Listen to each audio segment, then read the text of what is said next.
mga talata na ating binasa, makikita natin yung marka ng isang Christian family. At yun po yung title ng ating message, no? Yung the Christian family. Dito po makikita natin yung blueprint, no? Kung paano ba talaga ang isang Kristiyanong pamilya, ano ba talaga yung disenyo ng Diyos sa isang pamilya, at paano ba talaga yung mga relasyon na kailangan naroroon. Although ito pong verses na ito, hindi naman ito very comprehensive. Hindi lahat ng tungkol sa pamilya ay naririto. Pero makikita natin na nandito yung, sabihin natin, yung basics, no?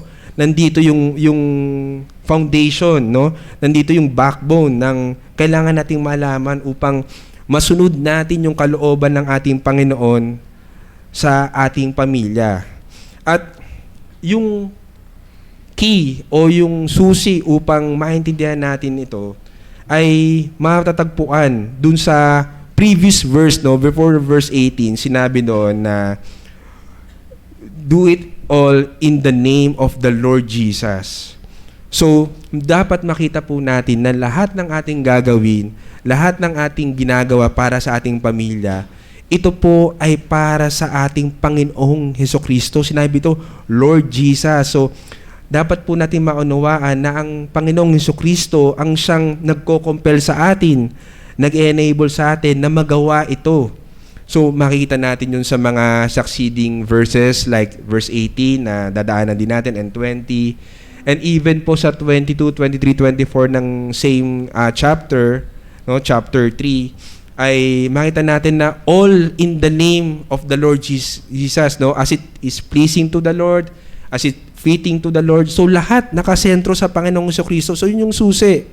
Hindi natin dapat tingnan yung mga kabiyak natin, yung mga anak natin. Pero ang una nating tingnan, ang Panginoong Jesucristo, kasi siya yung mag-guide sa atin kung paano ba dapat natin ito gagawin. At makita natin, hindi lang yun na ang issue kasi dito is authority eh. At dapat makita natin na ang number one authority, walang iba kundi ang Panginoong Jesucristo. Kaya tayo susunod sa Kanya dahil siya yung may authority sa atin. Kinukuman niya tayo. Siya ay may authority sa buong buhay natin, no? Ito man ay personal na buhay, ito man ay sa career o anumang mga tawag sa atin. At definitely po sa ating family life, siya ay Panginoon. Kaya yun po yung unang-una nating dapat ilagay sa ating isip. At dito po sa ating teksto, madali lamang po itong sundan. Makikita natin una sa mga asawang babae. So makikita natin dito yung submissive wife. So yun po muna yung una nating i-discuss, no? Sabi dito, wives, be subject to your husbands as is fitting in the Lord. So sa mga misis po, no, sa lahat ng asawang babae, ito po ay preaching lamang, walang personalan, okay po?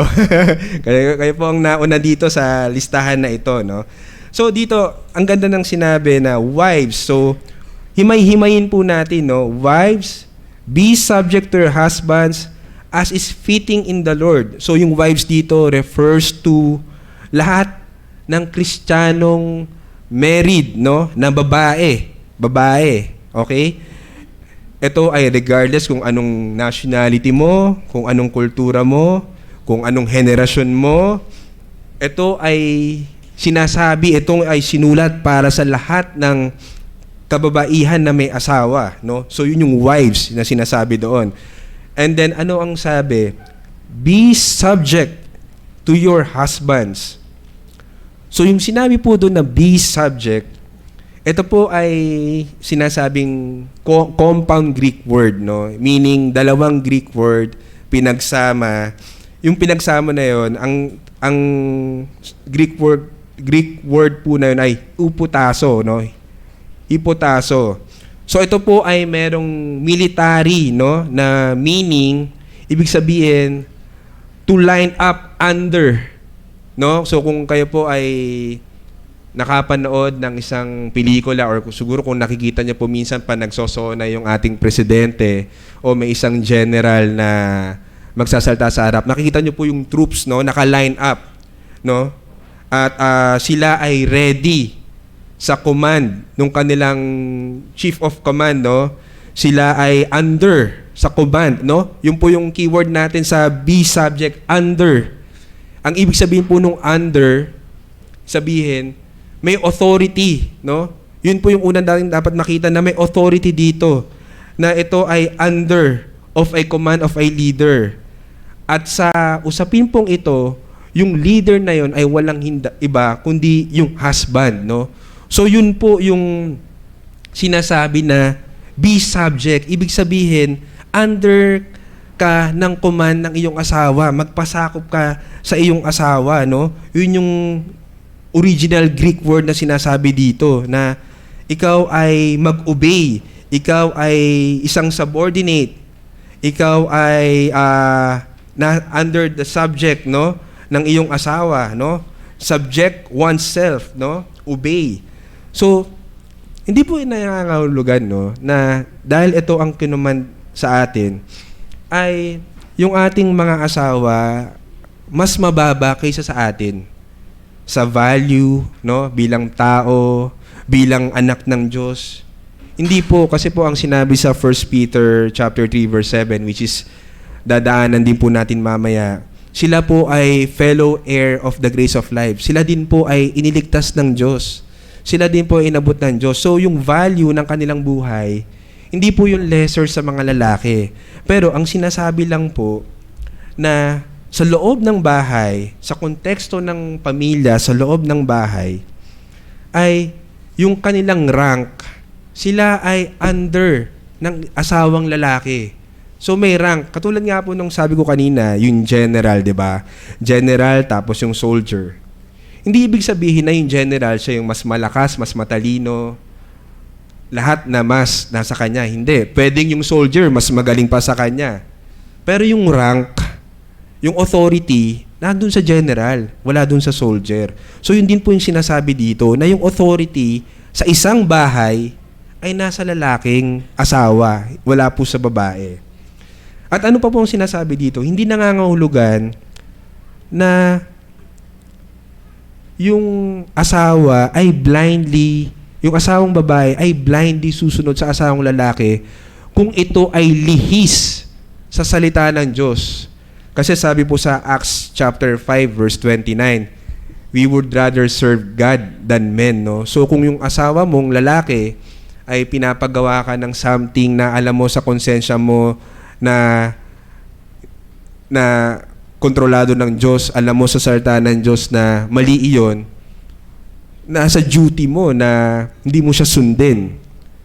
So, yun yung inaano doon. Again, hindi ibig sabihin na be subject, susunod ka na lang sa lahat dahil kung ito ay bubunsod ng pagkakasala, hindi mo dapat sundin yun kasi mas mataas ang authority ng Diyos kaysa sa authority ng asawa mo. Pero, having said that po, mas lalo pa nating himayin, no, yung sinabi ditong be subject to your husbands, no. So, again, makikita natin na yung husband is in the place of leadership and authority, no. So, ibig sabihin po noon na yung mga decision making, yung mga sabihin natin na mga importanteng bagay, yung husband talaga ang nagli-lead doon. Pero hindi nangangahulugan na yung babae ay wala ng say o wala ng karapatan. Pero ang ibig sabihin, kailangan magkaroon sila ng peaceful, gentle na conversation kung meron man silang di pagkakasundo o pagkakaunawaan, at yung husband ang siyang mag-decide, no? Tapos ano po ang sinasabi dito? Be subject to your husbands. So, kung makita po natin, yung sabihin natin yung paano isinulat itong salita nito, ito ay nasa present tense. Be subject. Ibig sabihin, every moment, no, you have to be submissive sa yung mga asawang babae po, sila ay dapat maging submissive every moment in their life, no? Kasi sabi doon, be subject, no? Nasa present tense siya. So, hindi ka lang magsasubmit pagka sabihin natin na mabait yung asawa mo o sabihin natin na as long as he is a good provider, sige, magsasubmit ako, pero kung hindi ka na good provider, di na ako magsasubmit. Hindi. Hindi yun ang sinasabi ng salita ng Diyos dito. Kung makikita natin, walang specific na condition ito, no? Ang sinabi lang doon, be subject, no? Be submissive. So every moment ng ating buhay bilang mga asawang babae, tayo ay dapat mag-submit anuman ang sitwasyon, no? At sinabi pa dito, may tinatawag po silang sa sentence construction yung middle voice, no? I think yung mga English teacher mas maintindihan nila yung middle voice. Pero ang ibig lang sabihin nun, yung be subject, responsibilidad po yun ng asawang babae. Ang ibig pong sabihin, kunwari po ako bilang asawang lalaki, hindi ko pwedeng sabihin sa asawa ko na magpasakop ka sa akin. Dapat yung asawang babae mismo, nakatingin siya sa Panginoon, nananampalataya sa Panginoon, alam niya sa sarili niya, willing siya, voluntarily, na mag-submit sa kanyang asawa. Yun ay kanyang responsibilidad. Hindi yun dapat, kumbaga sabihin natin, i-impose sa kanya, no? Hindi yun dapat isabihin ng asawa niya. Kaya nga, sabi dito, be subject to your husbands.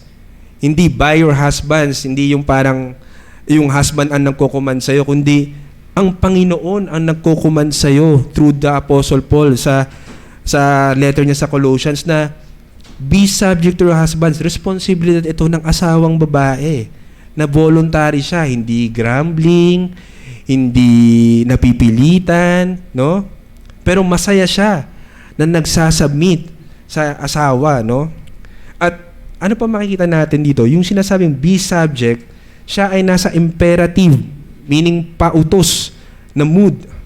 Na ibig sabihin, ito ay command, no? Command, kinukommand po sa atin mga asawang babae na be subject, no? So, ito ay ikinocommand sa lahat ng asawang babae. So, at makikita natin na yung main reason kung bakit nila ito gagawin, again, hindi dahil yung asawa mo ay nakakatakot, kaya pag hindi ka nag-submit, patay ka, o kaya yung asawa mo ay sabihin natin maaari weak leader siya, 'di ba? Meron siyang kahinaan, meron siyang mga flaws. Hindi yun yung reason kung bakit ka magsasabit sa kanya. Ano yung sinabi dito? As is fitting in the Lord.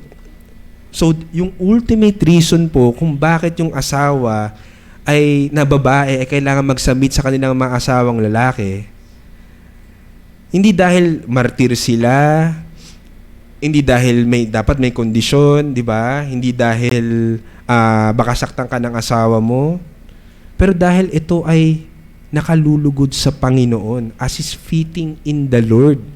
Yun po yung kaya nga babalik po tayo sa verse 17 na sinabi na yun, do everything in the name of the Lord. So, after nun, ano yung unang command after nung sinabing do everything in the name of the Lord? Yung verse 17. Ito ng verse 18. Wives, be subject to your husband as is fitting in the Lord.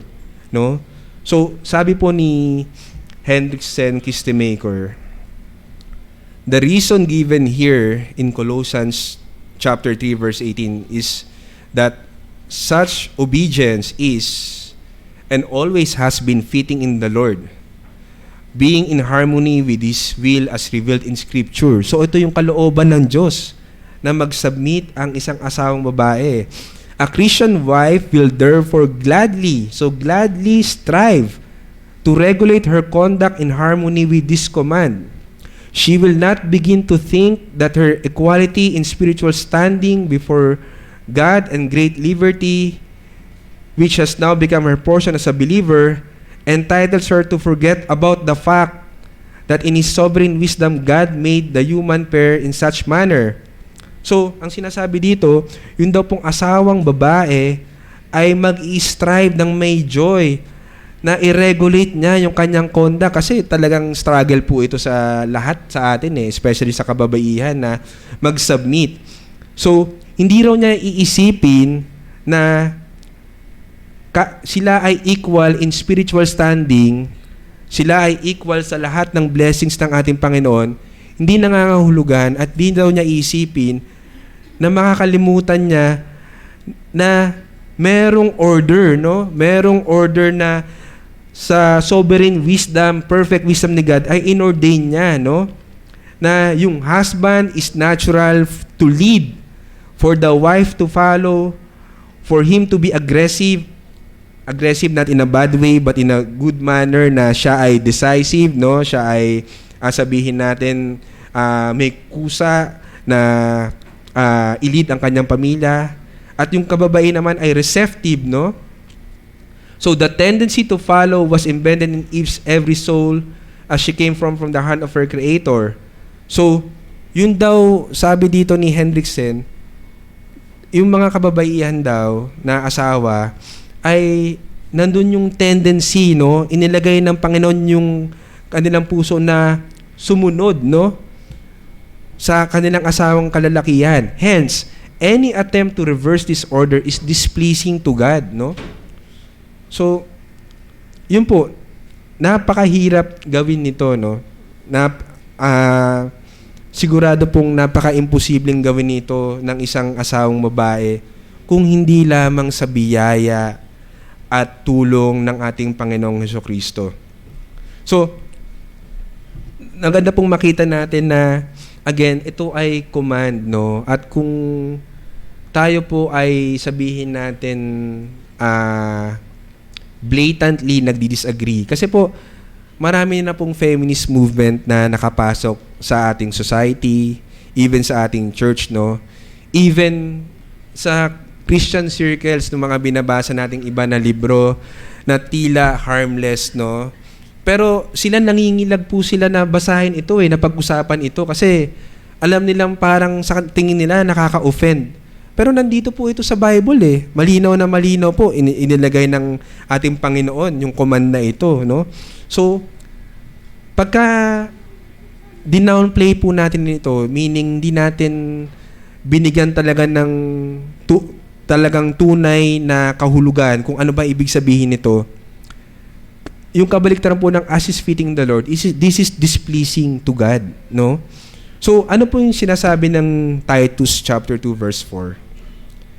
Sabi dito, yung older women daw po to teach young women to love their husbands, to love their children, to be sensible, pure, workers at home, kind, ito po, being subject to their husbands. Bakit daw? Bakit daw kailangan po sila maging subject to their own husbands? So that the word of God will not be dishonored. So, napakalaki po ng hinihiling sa atin, no? Ng mga asawang babae. Especially na yung pong katotohanan na yung kami pong mga asawang lalaki, no? Hindi po kami perfect. Kami rin po ay sinner. Marami po kaming kapintasan. Marami po kaming pag-uugali na mahirap pakisamahan. Pero ito po ang kinocommand ng salita ng Diyos. Kaya, again, babalik tayo sa Panginoong Jesucristo na, Panginoon, tulungan niyo po ako kasi nakikita ko ang sarili ko, hindi ako ganito. At alam ko na hindi sa aking sariling kakayanan ay hindi ko kaya ito. At again, bumalik tayo dun sa kaninang sinabi natin na yung lordship ng ating Panginoon. Dahil siya ang ating Panginoon, yung kanyang lordship, kaya natin to gagawin. So yung basahin pa po natin yung parallel verse, no, doon sa Ephesians chapter 5 verse 22 to 24. Ito po yung sinasabi doon sa English. Wives, subject yourselves to your own husbands. Ayun na naman, as to the Lord. As to the Lord. For the husband is the head of the wife, as Christ also is the head of the church. So yung head po dito, ang ibig sabihin yung authority, no? Na yung si Christ, siya yung may complete authority sa church. Ganoon din naman po yung husband, no? Sa setting ng isang Kristiyanong pamilya, siya yung may authority. He himself being the savior of the body. But as the church is subject to Christ, Sabi sa verse 24, ito po, "But as the church is subject to Christ, so also the wives ought to be their husbands in everything." So, in everything. So, again, yung sinabi ko po kanina, kung yung asawa mo, ang only exception doon, kung yung asawa mo, ibinubunsod ka sa pagkakasala, hindi mo pwedeng gawin yun. Pero otherwise, ito po hindi po ako nagsabi dito ang salita po na nagsabi nito, wives ought to be to their husbands in everything. So, malinaw po iyon, no? In everything. So, ultimately, it is the lordship of Christ, and the submission of wife to her husband is a reflection of her submission to the Lord. So, yun po yung challenge, no? Again, sa ating mga asawang babae na yung ating pong submission, again, ang motivation po nun ay sa Panginoon as to the Lord, fitting to the Lord, yung lordship ni Christ. At kung paano po tayo nagsasubmit sa ating Panginoon, syempre, to a greater degree po yun, pero dapat din po makita yun na yun ang reflection kung paano rin tayo nagsasubmit sa ating mga asawang lalaki. So, may babasahin pa po ako doon sa 1 Peter chapter 3 verse 1 to 6. Inanya ko po kayo makipagbukas sa akin doon sa 1 Peter 3 chapter 1 to 6. So, ito po yung sinasabi sa English. In the same way, so sabi niya in the same way. Ba't niya sinabi in the same way? Kasi kung babasahin niyo po yung 1 Peter chapter 2, sige, basahin po muna natin yung balik tayo dun sa 1 Peter chapter 2 para makuha natin konteksto ng in the same way. So 1 Peter chapter 2,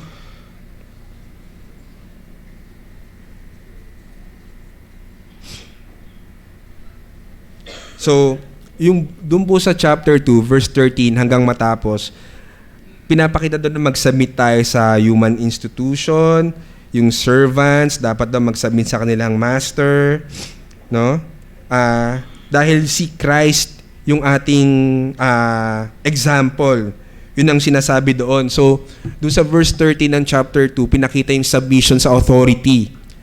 At kaya tayo mag-submit sa authority dahil si Christ yung example, no, na nag-submit siya sa ating Diyos Ama. Kaya nga, tapos sinabi doon, ito na yung ipinasok niya na in the same way. In the same way, you wives, be subject to your own husbands, so that even if any of them are disobedient to the word. So, nakita niyo po yun? Even if any of them are disobedient to the word. At sigurado po, yung mga asawa nating lalaki, kami po, may mga times magiging disobedient talaga kami sa word. Kasi tayo po ay nasa fallen world pa. Wala pa po tayo sa perfection. So, sigurado po yun na yung mga asawa nating lalaki magiging disobedient sa word yan at some point from time to time. Pero hopefully, hindi naman po, di ba, madalas at grabe. Pero, sabi ito, even if any of them are disobedient to the word, they may be won over without a word by the behavior of their wives, no? So yung behavior daw po ng wives, no? Sabi dito yung behavior they may be won over. Hindi necessarily yung wife nagpipreach sa asawa niya. Pero sinabi dito yung behavior niya. Yung behavior niya, yun yung pag-exhibit niya ng godly life, nakikita sa buhay niya yung godliness. Ito yung magiging powerful witness para yung gospel ng ating Panginoon ma-share dun sa asawa niyang lalaki kahit yun ay disobedient, no? So, nakikita natin dito yung godly behavior ng isang asawa. Napaka-importante po, no? Napaka-importante, napakalaki yung epekto nun sa asawa nating lalaki na yung godly behavior ng ating asawa, babae, ay siyang makita, no? At ano ba tong godly behavior na to? Ano yung sinabi dito? As they observe your pure meaning chaste, holy, and respectful behavior. So yun daw yung godly life. Yun yung parang marks ng isang godly life ng isang asawang babae, na sila ay pure and respectful, no? Meaning yung reverential awe. Meaning kung syempre, mas mataas yung reverential awe natin sa ating Panginoon dahil walang mas higit pa doon. Pero again, yung example noon, yun daw yung godly behavior ng isang asawang babae. No, napakaganda, no, na nakikita natin na kahit hindi tayo magsalita, sabihin natin talagang mag-preach sa asawa natin, pero yung behavior natin, yung godly behavior ng isang asawang babae ay merong bisa na maaaring yung asawa mo, pag nakita niya yung godly behavior mo, makonvict siya. Kaya itong asawa ko, ibang klase siya, no? Kahit ganito ugali ko, kahit sabihin natin na harsh ako, rude ako, o ang hirap kong pakasamahan, pero ganito siya sa akin. Sino pa kaya yung Panginoon niya? Kumbaga, talaga magbibigay ng glory ito sa Panginoon, kasi ang makikita ng asawang lalaki ngayon, ito pala talaga yung isang binago ng Panginoon, no? Nakikita natin na magbibigay talaga ito ng kapurihan sa Panginoon, eh. At siya, makukonvict siya. Makukonvict siya na dapat di na ako magpatuloy sa ganito. Kasi yung asawa ko, ganito siya. In spite na ganito ako, pero dapat magrepent ako. Makita ko na hindi tama itong ginagawa ko sa asawa kong babae. Ano pa sabi dito sa verse 3? Your adornment must not be merely the external, braiding the hair, wearing gold jewelry, or putting on apparel. So, ibig sabihin, hindi naman po masama, no, na mag-ayos sa sarili. Hindi po sinasabi nito na tayo mag-ayos sa ating sarili. Pero ang sinasabi dito, must not be merely the external, but it should be the hidden person of the heart, with the imperishable quality of a gentle and quiet spirit. Yun po. Yun ang true beauty. Gentle and quiet spirit. Yun po ang tunay na kagandahan. Kasi po, di ba, ako narinig ko po ito sa mga pelikula, saka sa mga ibang kaibigan na nakausap ko, eh. Na yung mga asawa daw po babae, correct me if I'm wrong po, baka mali lang. Minsan daw, kaya sila nagpapaganda kasi natatakot sila na iwanan sila ng asawa nila, na kasi parang mukha na raw silang losyang, gano'n. Pero ang sinasabi ng salita ng Diyos, yung true beauty is a gentle and quiet spirit. No? So kung meron po tayong ganito, mga asawang babae, hindi po natin kailangan mag-alala sa mga physical nating anyo. Kasi ito po yung true beauty. Ito yung tinitingnan ng ating Panginoon. At sabi pa dito, ang ganda, with the imperishable. Imperishable. Ano po ba yung imperishable? Hindi nabubulok, no? Hindi nagbabago. So yung external beauty po, nagbabago yan. Pag tumatanda tayo, mawawala yung beauty natin, no? Ng mga kababaihan. Pero ito imperishable. Hindi ito mawawala kahit kailan. Ito ay laging, sabihin natin, updated, no? Never ka magiging out of fashion, ika nga, no?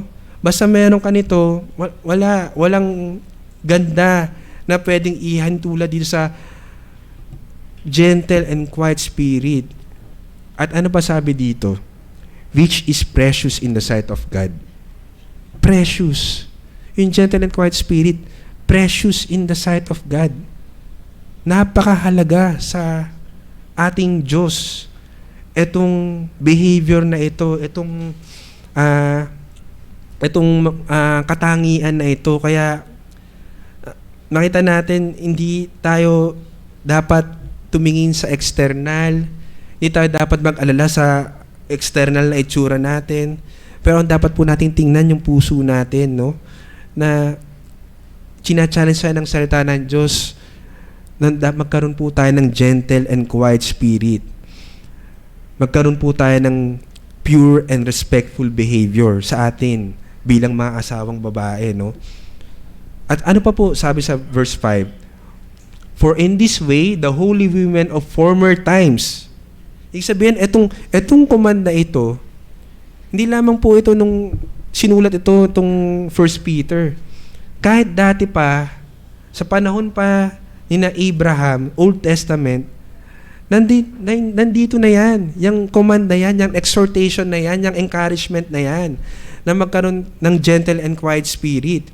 Sabi ito, women of former times who hope in God, no? Ganda nun, who hope in God. Yung mga believers, true believers, also used to adorn themselves, being subject to their own husbands. So yun daw yung pinakamagandang katangian nila. Yun yung sa mga katangian na ina-adorn nilang sarili nila. Hindi lamang sa gold, hindi lamang sa hair, pero yung pagiging submissive, gentle, and quiet, respectful spirit sa ating mga asawa. At nagbigay lang siya ng example dito. Just as Sarah obeyed Abraham, calling him Lord, and you have proved to be her children if you do what is right, without being frightened by any fear. So ang ganda no? Sabi ito, just as Sarah obeyed Abraham. So alam niyo po, no, si Abraham, hindi po siya, sabihin natin, perfect na asawa. In fact, alam nga po natin na siya ay nagsinungaling para mailigtas lang yung sarili niya. At alam naman po natin walang perfect na asawa. Alam po ng lahat ng tao yan na walang perfect na asawang kalalakihan. Pero anong ginawa ni Sarah dito? Anong example daw? Calling him Lord. Hindi Lord na sinamba niya, pero calling him Lord. Ibig sabihin nandun yung mataas na pagrespeto niya, no? At tayo daw, yung mga kababaihan daw na may asawa will be proved to her children if you do what is right without being frightened by any fear. Again, if you do this submission to your husbands without any reservations, meaning, hindi ka lang nagsasubmit dahil may takot ka sa iyong asawa, pero nagsasubmit ka kasi may takot ka sa Panginoon. Nakikita mo yung pagkapanginoon ni Jesucristo sa buhay mo, sa buhay niyong mag-asawa, at ito yung kinukuman sa lahat ng kababaihang may asawa, no? So, again, mga kapatid po, mga misis, no? Napakahirap po nitong gawin. Napaka-challenging. In fact, imposible po ito sa ating sariling kaparaanan. Ang tanging paraan lang po para magawa natin ito, magawa ito ng mga wives, no, ay kung sila po ay kung tayo po ay kontrolin ng banal na espiritu, no. At alam naman po natin na kailangan nating bumalik sa ating Panginoong Jesucristo. Kasi alam niyo po, etong command sa atin, etong command sa mga kababaihan, ito po ay, kung isa-summarize natin, ang inihingi lang po nito, be Christ-like eh. Kasi ba't ano po yung ginawa ng ating Panginoong Jesucristo? Nag-humble down siya. Sabi nga po sa Philippians, no, na even though He's the form of God, no, He emptied Himself. Nagpakababa siya. Iniiwan niya yung glory niya sa langit para bumaba dito at iligtas tayo. Kumbaga, nandun siya sa mansion, pumunta siya sa squatter. Diba? Ganun ka-humble ang ating Panginoon. At yun din yung hinihingi sa ating lahat, sa asawang babae, sa asawang lalaki, no? At ang comfort po dito, kasi maaaring isipin ng iba, no, na parang napaka-disadvantage naman ng asawang babae. Pero hindi po. Ang comfort dito, kung tayo ay magpapakumbaba, tayo po ay iaangat ng ating Panginoon. Ang sabi nga po ng banal na salita, di ba? Kung sino po yung nagmamataas, binababa ng Panginoon. Pero yung nagpapakumbaba, yun ang itinataas ng Panginoon. So may comfort po ang ating Panginoong Jesucristo na hindi niya pinapagawa sa atin ito na siya mismo, hindi niya ginawa muna.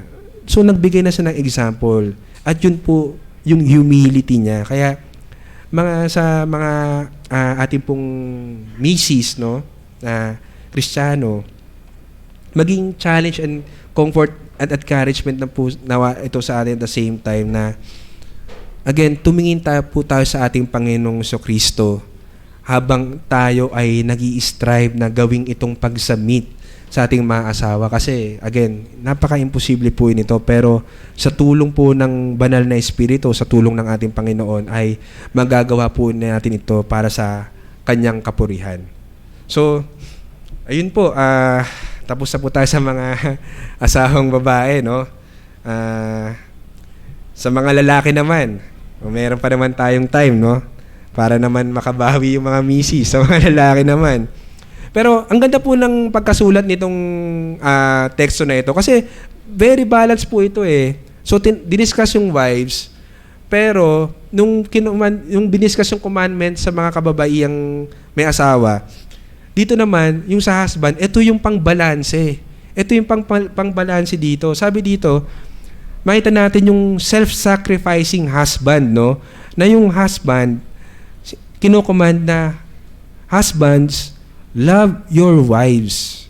Ito yung pangbalanse dito kasi kung wala ito, magiging talagang magiging sabihin natin lopsided, meaning hindi pantay. Pero dito, kino-command na para hindi abusuhin nung asawang lalaki yung kanyang authority, kinumandan siya nito, husbands, love your wives. So yung love po dito, ito po ay from the Greek word agapao.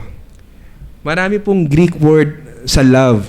Pero itong agapao, ito yung pinaka-highest na Greek word for love.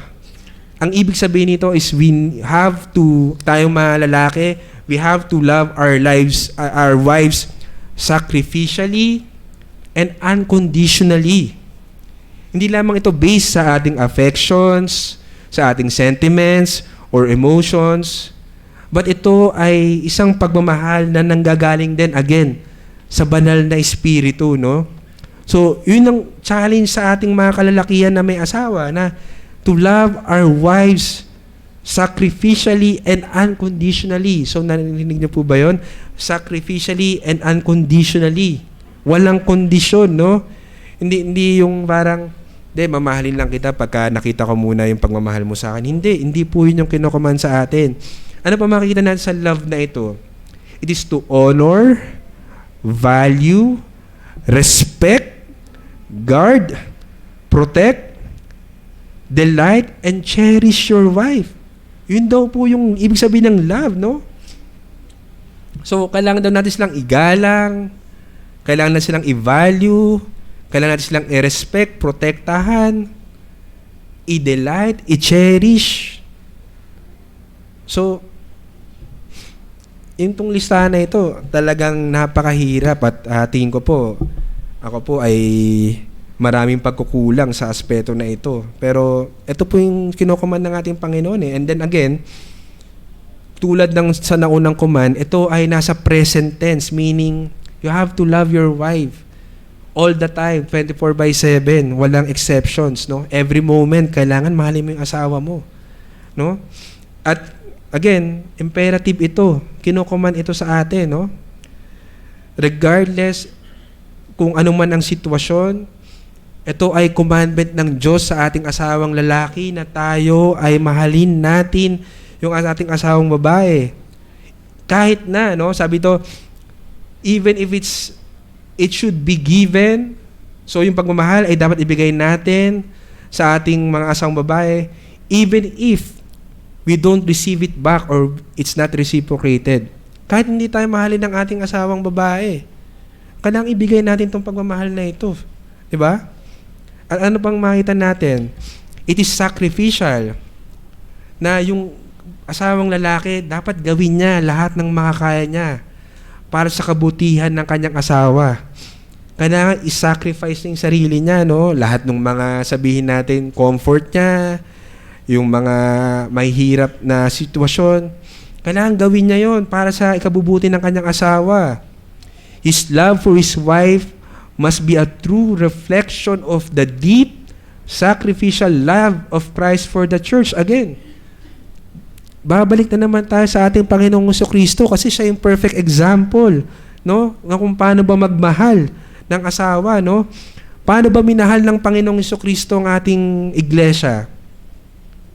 Antindi. Pumunta siya sa cross, namatay siya doon. Kanina na sinabi natin, nag-humble down siya. Iniwan niya yung karangyaan niya para sa kahirapan, para sa ating mga makasalanan na hindi deserving. Gunong klase yung pagmamahal na ginawa ng ating Panginoon.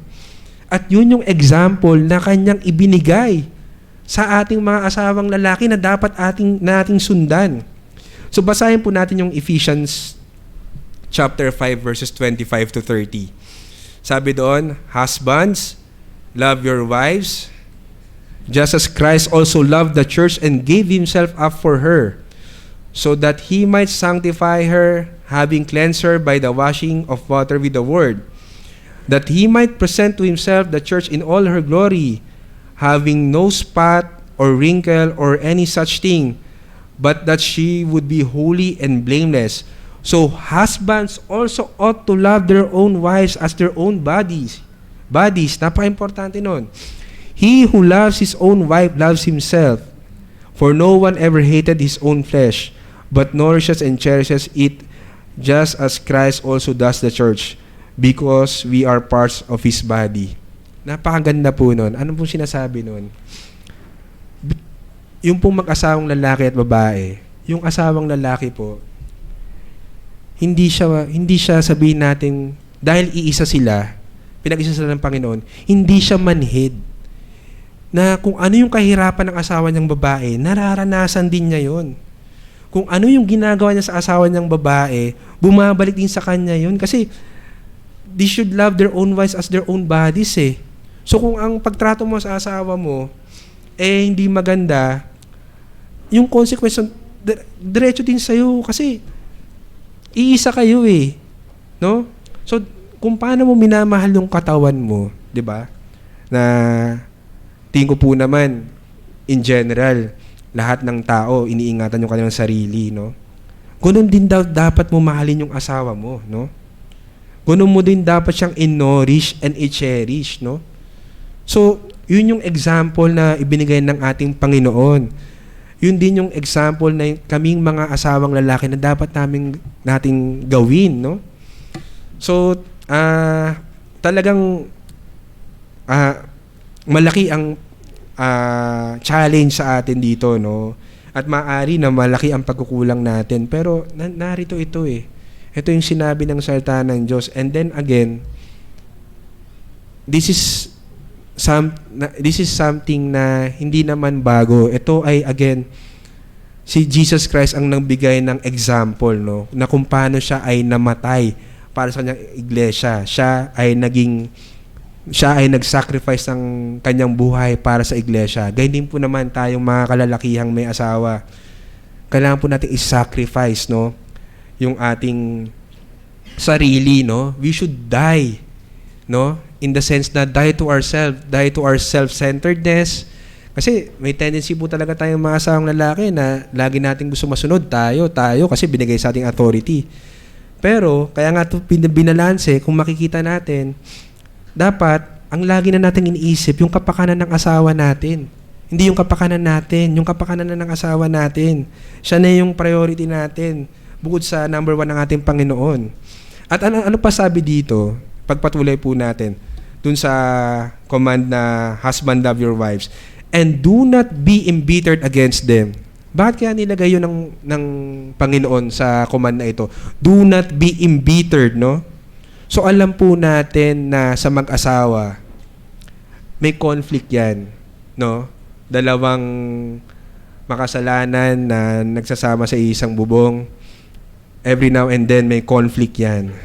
Pero sabi dito, do not be embittered against them. So sabi, the husband should be understanding and is never harsh or cross, but is considerate, no? Yung mga asawa dapat considerate toward her and honors her in every way. 1 Peter chapter 3 verse 7, basahin po natin. You husbands in the same way, live with your wives in an understanding way. Understanding way. So, kinukuman sa atin, no, na paano ba tayo hindi magiging embittered, no? Wag daw tayo maging harsh, no, sa ating asawa. Kung sila ay sabihin natin, hindi natin nakikita yung sabihin natin, nandun yung mga kahinaan nila, nandun yung mga lapses nila, nandun yung mga, kahit hindi lapses, kahit yung mga pag-umalabis, nakita natin yung kanilang kasalanan. Sabi ito, do not be embittered with them, against them. Huwag tayong maging harsh, mga kalalakihang, mga mister, no? Huwag tayong maging harsh, huwag tayong maging cross, huwag tayong maging bitter against them. Pero ang sabi ito, live with our wives in an understanding. Meaning, kailangan maintindihan natin sila. Kailangan talaga yung asawa natin, kumbaga aralin natin.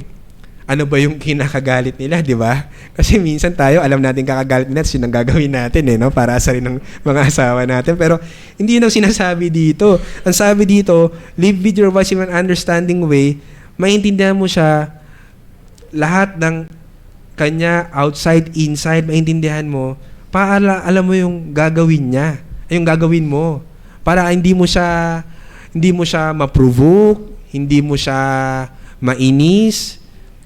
No, kailangan naiintindihan talaga nating asawa nating babae at kailangan may understanding tayo. Meron tayong sabihin natin na mas Tagalog to, yung pagkakaunawaan, nauunawaan natin siya, no? Na nakikita natin na siya ay unique, no? Unique siya. Hindi natin siya pwedeng ihantulad sa mga nanay natin, no? Kasi minsan yan ang nanay natin is, si mami, ganito, masinop, ba't ikaw hindi? Alam mo yun, yung mga gano'n na nagiging lapses natin bilang asawang lalaki, na naintindihan natin siya ay unique. Siya ay made in the image of God. Siya ay redeemed din by the blood of Christ, no? At ito pa, sinasabi ito, she is someone weaker, no? Weaker vessel, since she is a woman. Ang ibig sabihin lang po nun, hindi weaker physically, no? Although, alam naman po natin na may limitations, no? Ang babae. Pero ang ibig sabihin po nun, yung asawa natin, kailangan itrato natin siya bilang isang talagang babae, hindi lalaki. Anong po ibig kong sabihin? Kasi di ba po minsan, pag may mga argument, no? Tayong mga lalaki, bilang rational, bilang logical, parang inaano natin, masyado ka namang sensitive di ba? Masyado kang sensitive, ganito naman yan, dapat hindi ka masyadong ano dyan.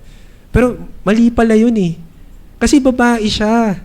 She is a weaker vessel. Kaya tayo dapat maging sensitive tayo sa kanya.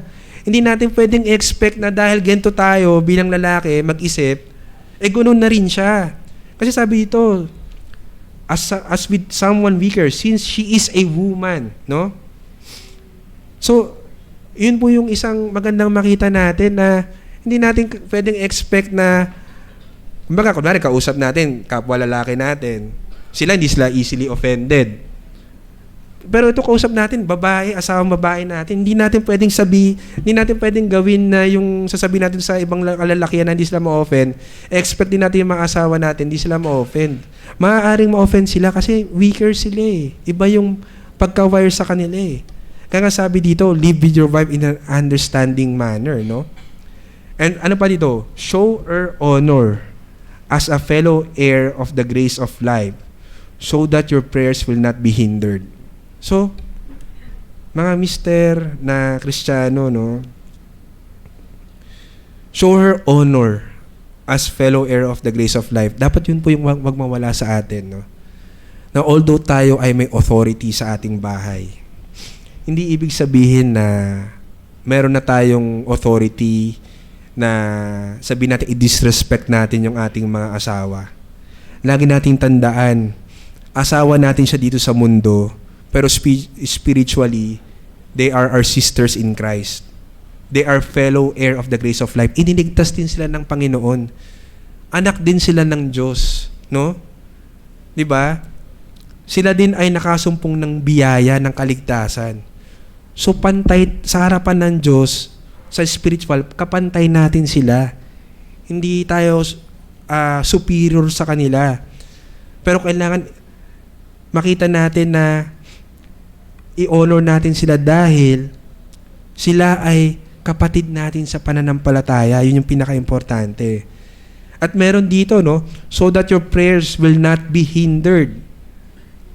So, yung mga panalangin natin, nagkakaroon niya ng bara, no? Kung hindi natin ito nagagawa, maaaring ang Panginoon hindi pakinggan yung ating mga pananalangin kung hindi natin ino-honor yung ating mga asawang babae. So, again, napakalaking challenge nito, mga kapatid, no, na mister, no, na tulad nga din po nung sinabi ko kanina, impossible po to apart from Jesus Christ. Kasi alam niyo po yung kailangan na love dito. Ang kailangan po na love dito yung sinabi sa Galatians chapter 5 verse 22. Anong sabi doon? But the fruit of the Spirit is love. Tapos yung love na yun, merong joy, peace. Ito yung mga kailangan nating asawang, lalo na sa mga asawang lalaki at babae. Patience, kindness, goodness, faithfulness. So, yun po yung kailangan nating love. And again, if we are apart from Christ, if the Holy Spirit is not within us, if the Holy Spirit is not controlling us, imposible pong magawa natin ito at maaaring hindi talaga po natin ito magawa. But then again, yung comfort po sa atin ay nakita natin kanina, Christ set the perfect example na hinumble down niya yung kanyang sarili. Na siya ay isinacrifice niya yung kanyang sarili. No? So, ganun din yung hinihingi niya sa atin na tayong mga asawang lalaki, we sacrifice ourselves through self-denial, die from our selfishness, and to humble ourselves. No? No? Tanggapin natin na marami tayong pagkukulang at tanggapin natin na hindi natin kaya ito apart from Jesus Christ. So, yun po yung sa asawang kalalakihan. Ngayon sa mga anak naman, yan, makinig po kayo mga anak, ano? Dahil ito po ang sinasabi ng salita ng Diyos, no? Children, be obedient to your parents in all things, for this is well-pleasing to the Lord.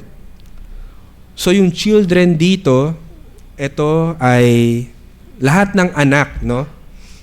Kino-command na be obedient. Be obedient. Again, present tense, kailangan mag-obey ka all the time, no? Walang wait lang, ma, wait lang, ma, pa, wait lang. O kaya bakit si ganito, ganyan, o ma naman eh. Hindi, yung obedience dito, kailangan yung be obedient na sinasabi dito. Immediate agad. Pag sinabi ng magulang mo na gawin mo ito, kailangan gawin mo ito. Again, hindi po tayo ang nag-imbento nito, kundi nabasa po natin ito sa scriptures. Be obedient to your parents. Ito pa matindi. In all things. In all things. Again, in all things. Ang only exception lang kung yung magulang mo ay pinapagawa ka ng kasalanan. Pero sabi dito, be obedient to your parents in all things, no? So aside na dapat mag-obey ka 24/7, immediate, no? Makita mo na yung sinasabing be obedient, pag inugat mo yan sa Greek, ang sinasabi niyan, to listen under. Nandun na naman yung word na under. Ibig sabihin nun, yung under ka ng authority ng parents mo. No? Under ka ng authority ng parents mo. Dapat makita mo yan. Under ka ng authority. Sila ang may 100% authority sa inyo, hindi kung sino. Ang Diyos ang nagbigay sa mga magulang ng 100% authority sa inyo, no? So, sinasabi doon na dapat maging obedient ka to your parents, no? So, at yung obedience na ito, hindi ito yung sige na nga. Diba? Hindi yun ganun. Dapat yung obedience dito is humble and submissive. Hindi yung outward obedience lang, no? Dahil kung hindi, magiging baliktad ito dun sa sinasabing, for this is well-pleasing to the Lord. So kung hindi ka obedient, hindi lang basta obedient, kung hindi ka obedient na may humility and submission, you are displeasing the Lord. Yun po yung dapat makita natin mga anak, no? Na pag hindi ka nag-obey sa parents mo, you are displeasing the Lord. At ano po yung sabi, no, sa Exodus chapter 20 verse 12, no? Yun po yung sa 10 commandments kasi yun eh.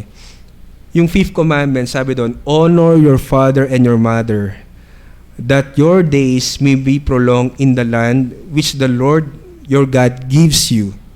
Ulitin ko po.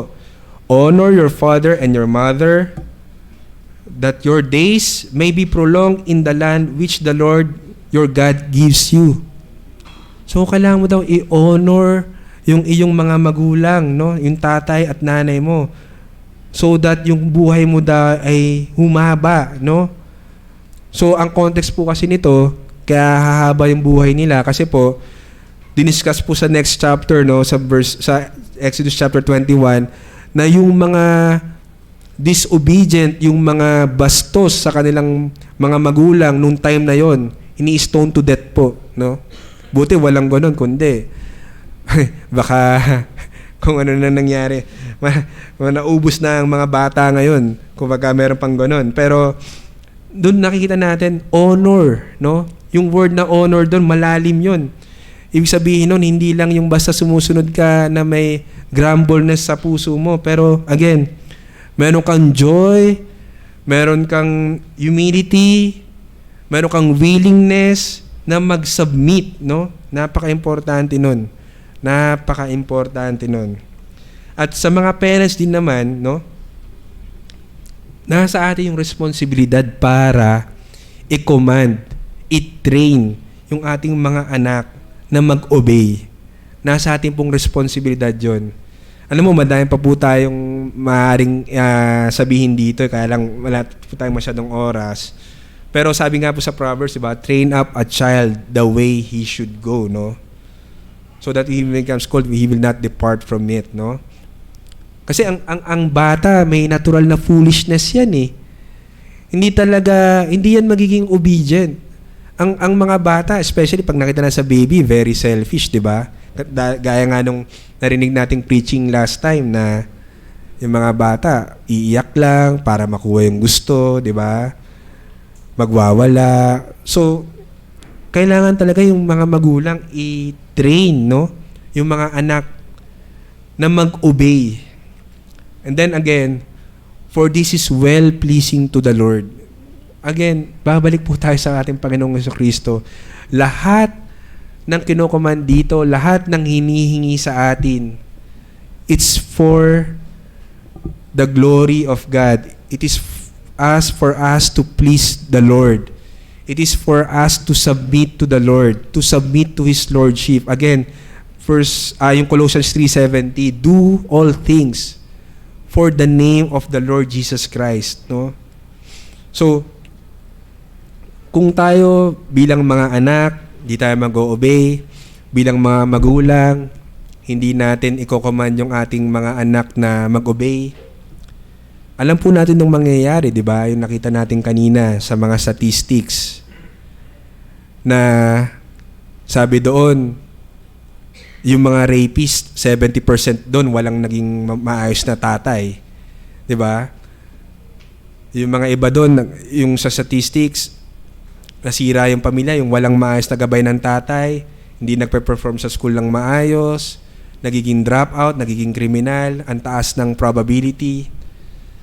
So, and most importantly, if we are not doing this command, syempre po, we sin against God. Again, yung sinabi po kanina, we displease Him. So, I hope yung mga ating mga anak makita nila na hindi kayo mag-o-obey dahil si daddy kasi pag nag-obey ako dyan, meron akong regalo dyan sa Pasko. Kaya sa birthday ko, makukuha ko yung gusto ko. Kaya, ayoko mag-obey dyan kasi si daddy naman yan eh. lagi na lang yan ganyan, lagi na lang utos ng utos. Ba't di na lang kaya siya yung gumawa? Alam niyo po yun, di ba? Hindi dapat ganun. Ang dapat natin makita, kinukuman sa iyo ito at ito ay pleasing sa ating Panginoon. Ang Panginoon ang nagkukuman sa iyo, hindi ang magulang mo, hindi ang kung sino, kundi ang Panginoon ang nagkukuman sa iyo na maging obedient ka. Mayroong authority ang magulang mo sa iyo, magpasakop ka sa authority na yon. And then lastly po, no, bago tayo magtapos, no, again, nakita natin yung balanse, no. Makita natin dito yung tenderness ng isang tatay. Sabi dito, fathers, do not exasperate your children so that they will not lose heart. No? So ang ganda po, no, again, nakita natin yung parents, kanina nakita natin yung husbands may authority sa wife, pero binalanse dun sa command na husbands, love your wives. Dito naman nakita natin yung parents may authority over children, especially yung father, kasi siya yung overall authority sa pamamahay eh. Pero binalanse na naman. Sabi dito, fathers, no, naka-address sa mga tatay, do not exasperate your children so that they will not lose heart. So, kaya po isunulat ito. Ang punto po dito, dahil yung mga tatay, may authority sila, may tendency na maging extreme eh. No? Kasi no, sabihin natin may mga instances na pwedeng maging bully yung tatay eh, kasi may otoridad siya eh. 'Di ba? Pwede niyang i-bully yung mga anak niya. Hindi, sumunod ka sa akin, tatay mo ko eh. 'Di ba? Pwedeng maging harsh siya sa mga pananalita niya. Pwedeng wala siyang pakialam kung sigawan niya yung mga anak niya, pagsalitaan niya ng mga masasakit. Pwedeng mangyari 'yun eh kasi innate nga sa mga tatay yung pagiging authoritative eh, 'di ba? Pero binalanse ni Apostle Paul dito, 'di ba? Ng ating Diyos through Apostle Paul na mga tatay, wag po tayo maging extreme, wag po tayo maging bully. Dapat po maging tender tayo sa ating mga anak, no?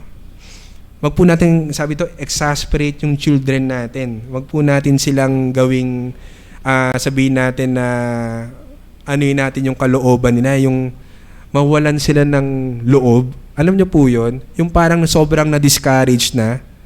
Kasi sa mga sinasabi natin na hindi naman appropriate, mayroon namang ibang way na maging gentle, no, na maging sabihin natin understanding but firm.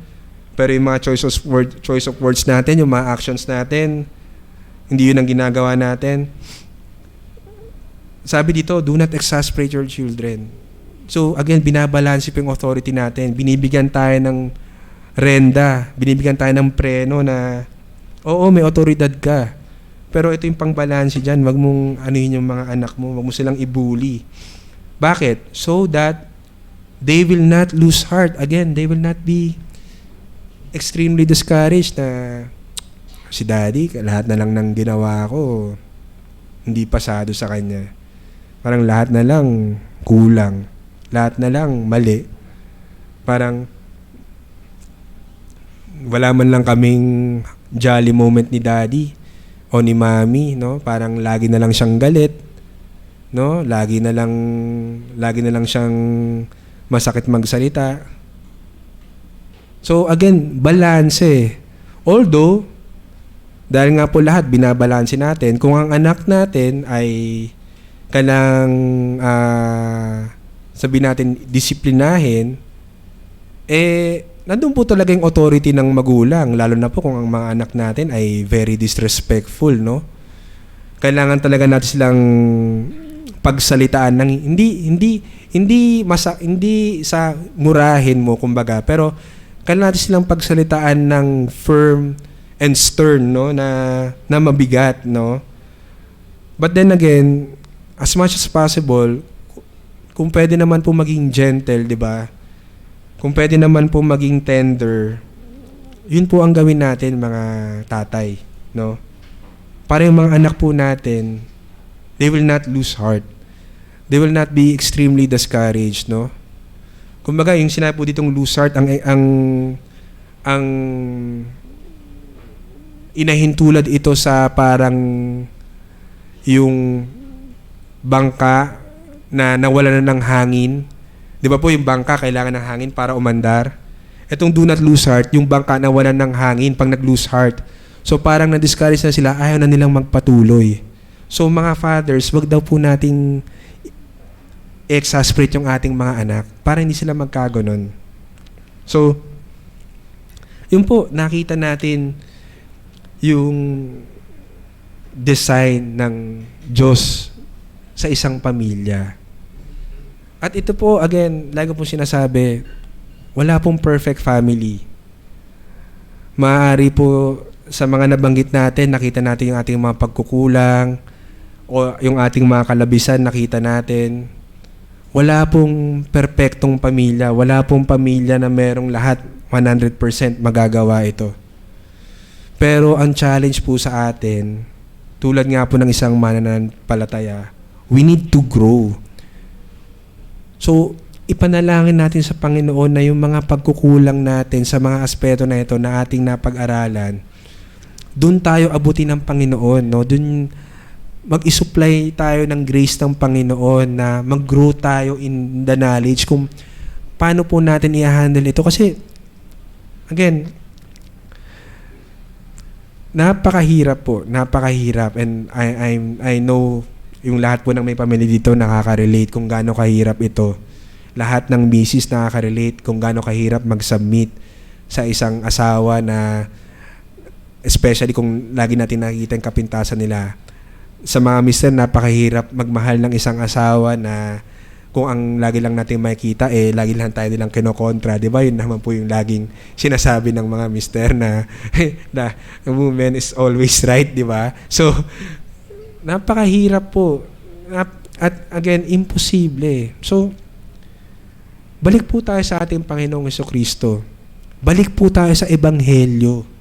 Kasi yung gospel po, yun ang perfect example na iniwan sa atin ng ating Panginoon.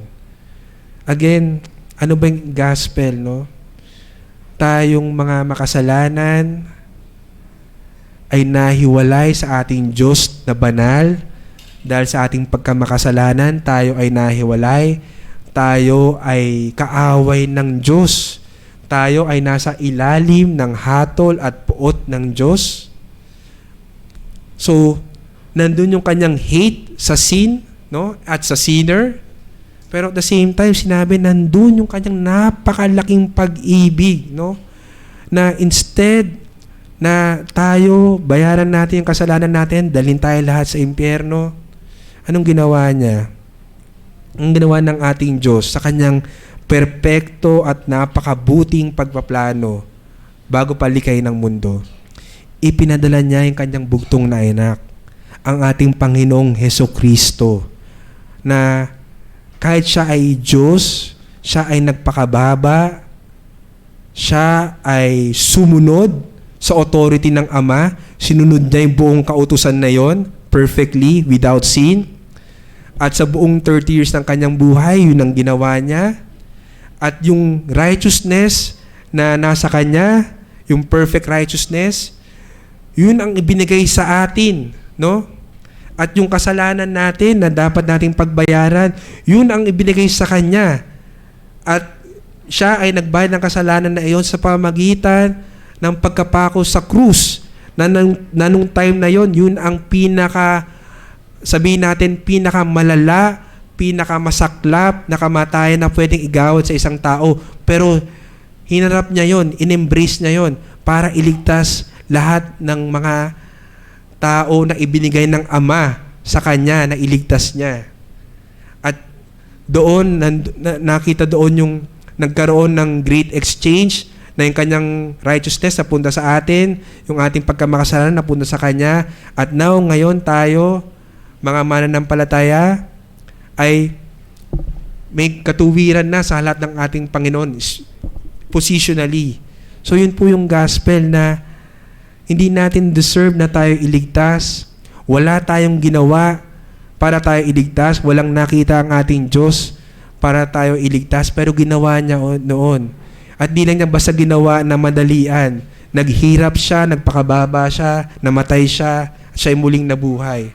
So yun po yung example niya. So ano pa pong mahirap para sa atin, no?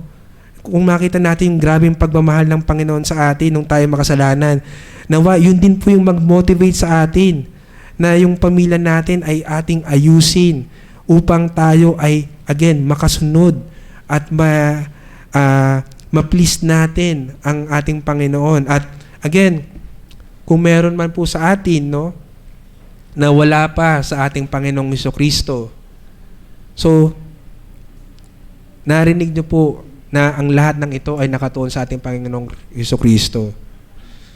So, lumapit po tayo sa Panginoon. Lumapit po tayo sa Kanya. Hingin po natin yung habag at awa niya.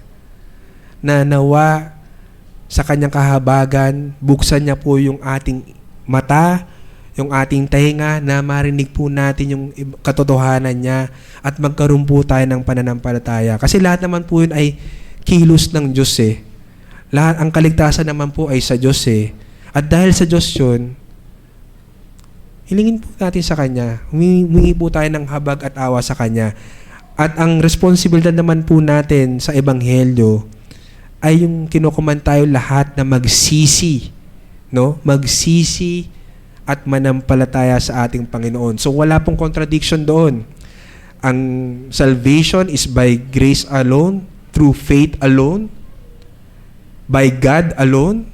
Totoo po yun. But God also commands us to repent and believe in His Son. So, kinukuman po tayo lahat ng naririto. So, purihin po ang Diyos sa umagang ito. Tayo po ay manalangin. Ama namin Diyos,